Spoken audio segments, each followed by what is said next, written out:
I'm Kevin Ross, a sixth-generation farmer and first vice president of the National Corn Growers Association. My wife Sarah and I grow corn, soybeans, hay, cattle, and are raising our four boys, Hudson, Axton, Carver, and Hollis. Also in this large crowd, our family and a few hundred friends and neighbors. Mr. President, Secretary Perdue, and Administrator Wheeler, I want to sincerely thank you for sending direction to the EPA and making 15% ethanol blends available year-round, bridging a gap to higher blends.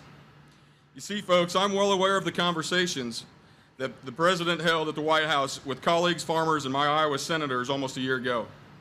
I especially want to thank you, Senator Ernst. In those conversations, sir, you heard of the benefits of E15, and best of all, you listened. Thank you.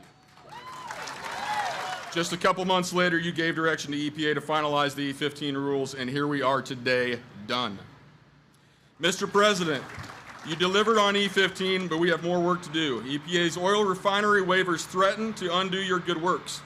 I ask that you listen again, because the pain the ethanol and biodiesel industries have endured is holding back a farm economy that has further capacity to produce more clean air and clean liquid fuels for this country. Mr. President, around here, we have acres of clean air growing in rows 30,000 plants at a time. I also know you have long-term goals for a bill to get on your desk on infrastructure. The needs for this were evident before, but with the destructive spring that this area and so many other places across the nation have endured as well, this need is more glaring. I implore you to next tackle this with the same tenacity and vigor that you have with border security and other issues.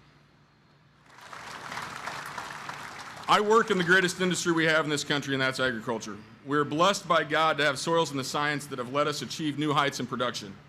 Whether that's yield of corn, the efficiency of this ethanol plant, or gains in my cattle, agriculture continues to do more with less. Sir, agriculture gives back more than its weight in food, fuel, fiber, and people that love this country.